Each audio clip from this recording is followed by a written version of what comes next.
our video on Classroom Essentials. Make your students' second home attractive. Your classroom is where you and your students spend 30 plus hours every week. Why not take time to make it a homely place where everyone can enjoy spending time?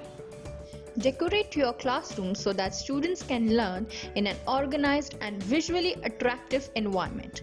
Here are 7 things you can incorporate in your classroom. Seating arrangement.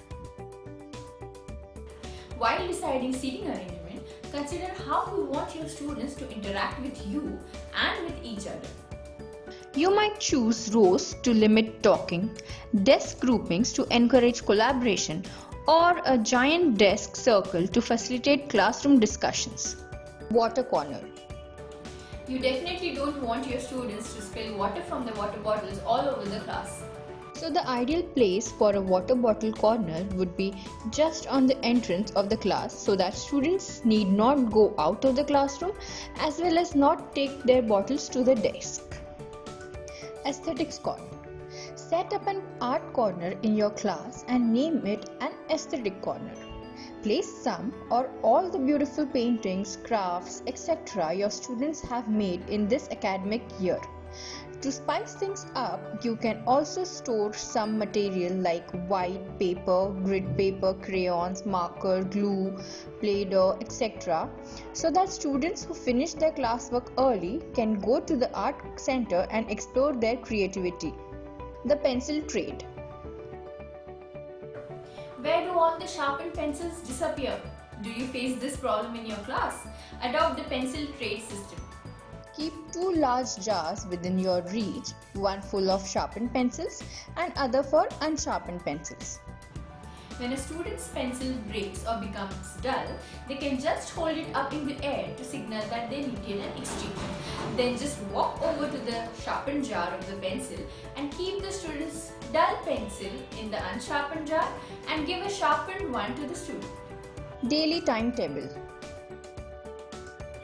Timetable is the most essential tool of the classroom. You can hang a weekly timetable on the bulletin board for all students to refer, or you can have a corner of the blackboard reserved for daily timetables. Each day have a volunteer from your class to write the daily periods in the sequence on that corner of the board. Reading corner. Many times you will have students who finish their classwork quickly and may engage in chit-chat with their surrounding students. This will disturb the students who are still completing their classwork. Create a reading corner in your classroom for such early finishers. They can read a small story book from the reading corner, and when you resume teaching, they can quickly turn in a note of what they read in a takeaway box. Decorate bulletin board. Classroom bulletin board can be a terrific way to show off your style as a teacher. You can set a theme for the bulletin board, say zoo, nature, solar system, etc. Create a wall of fame chart with each student's assigned space that will be theirs for the entire year, and give stars in their space as a reward for their good work. Set a noise meter on the bulletin board and name it Noisometer. So if your class is too noisy, then set the pointer of Noisometer to reflect too loud, and a quiet class can earn positive points. Knowing the transport ways of 20 plus students can be a bit difficult. Set up a transport chart to keep track of which student is going by bus, who is traveling with their parents, and so on. Hope these classroom essentials will make your classroom organized and fun for your students. Let us know if you have such tips in the comments section below. Don't forget to subscribe to our channel. Happy teaching!